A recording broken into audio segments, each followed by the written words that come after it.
Bonjour, écoutons. Et puis après, je vais en faire le commentaire.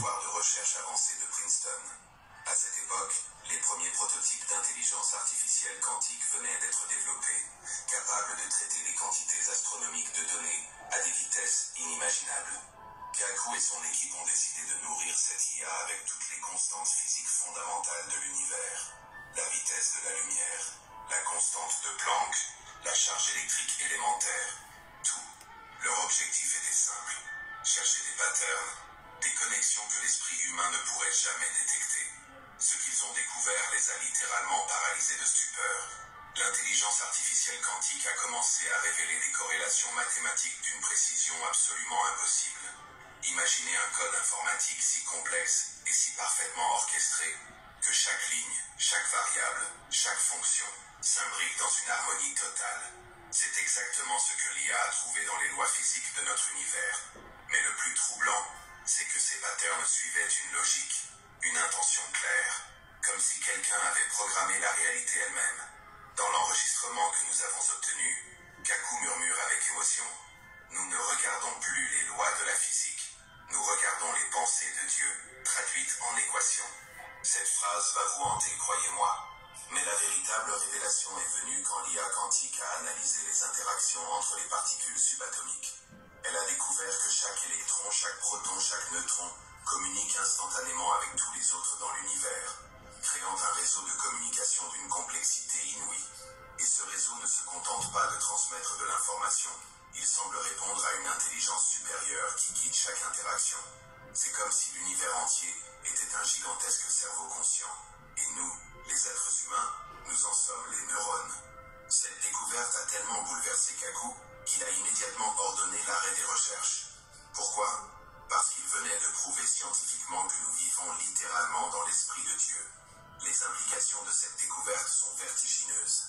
Si l'univers est effectivement l'expression physique d'une conscience divine, cela signifie que chaque pensée que vous avez, chaque décision que vous prenez, chaque émotion que vous ressentez, fait partie d'un plan cosmique d'une précision absolue. L'IA quantique a même identifié des signatures énergétiques spécifiques dans les moments de prière, de méditation ou d'amour profond. Ces signatures créent des ondulations dans le tissu quantique qui se propagent instantanément à travers tout l'univers. En d'autres termes, vos pensées les plus intimes ont un impact direct sur la structure même de la réalité. Kaku l'explique ainsi. Nous ne sommes pas des observateurs passifs de l'univers, nous en sommes les co-créateurs conscients. Pendant des années, cette équipe de scientifiques a continué leurs recherches dans le plus grand secret.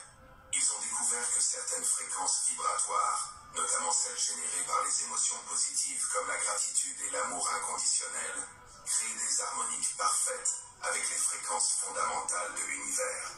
C'est pourquoi certaines personnes semblent attirer naturellement les synchronicités, les miracles, les coïncidences extraordinaires dans leur vie. Elles vibrent littéralement à la même fréquence que la conscience cosmique. Mais attention, car ce que je vais vous révéler maintenant va changer votre façon de voir chaque instant de votre existence. Pour comprendre... Voilà, je vous remercie, je vous salue. Alors, je vais faire un petit commentaire sur ce que vous venez d'entendre. C'est la recherche sur l'intelligence artificielle, mais à l'aune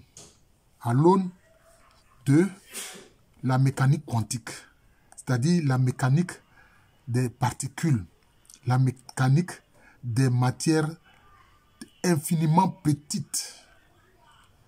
C'est ce que Michio Kaku, qui est un Américain, mais en fait de souche japonaise, a fait. Parce que c'est un astronome, mais aussi qui travaille sur la physique quantique, c'est-à-dire la physique, la mécanique quantique, la physique des particules, c'est-à-dire des éléments très petits dans l'univers. Et qu'est-ce qu'ils ont découvert quand ils ont mis à côté l'intelligence artificielle et puis la mécanique quantique?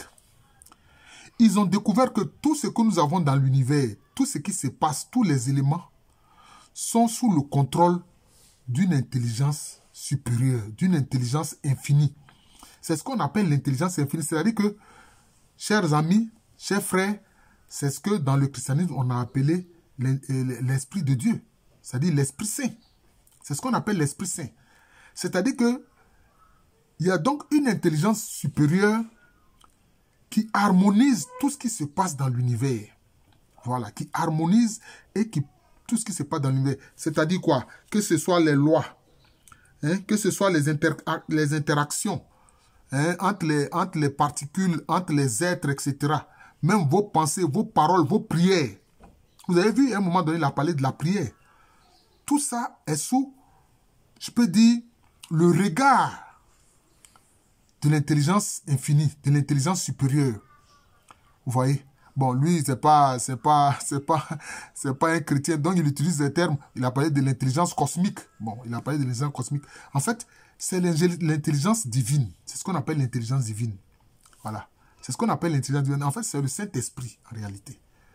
Et il dit quoi? Nous sommes comme des sortes des hommes qui en sont, je peux dire, les cofondateurs, en fait. Il a utilisé une expression. Cela veut dire quoi? Ça là revient au fait que il a dit que l'être humain est l'image de Dieu. Il a dit, c'est comme s'il y a un cerveau supérieur qui met tout l'univers sous son contrôle. Mais c'est parce que aux êtres humains, il a donné la grâce d'être à son image. C'est pour ça que nous parlons, c'est pour ça que nous réfléchissons, c'est pour ça que les êtres humains créent tout ce que vous voyez. Mais bien sûr, il y a des éléments négatifs qui ont des mauvaises pensées, des mauvaises actions. Ceux-là, ils sont un peu comme dans une involution. Ils sont dans une involution de ce que fait l'intelligence infinie. Vous voyez, à un moment donné, il a parlé d'amour, d'harmonie et de prière. Donc, c'est ce que nous qui sommes des disciples de Jésus-Christ, tous ceux qui croient en Dieu, c'est ce qu'ils font. La prière vraiment qui jaillit du cœur et qui est sincère. Pour dire que l'intelligence infinie écoute tout ça. Nos prières ne sont pas vaines. Ma soeur, ton frère, mon frère, tes prières ne sont pas vaines. Le Saint-Esprit écoute. Le Saint-Esprit écoute. Hein? Et le Saint-Esprit accomplit cela. Et quand il a dit, quand tu vis d'amour, de charité, avec des pensées de bonté, de charité, ça t'amène même, comme il a dit, à faire des choses extraordinaires. Vous voyez?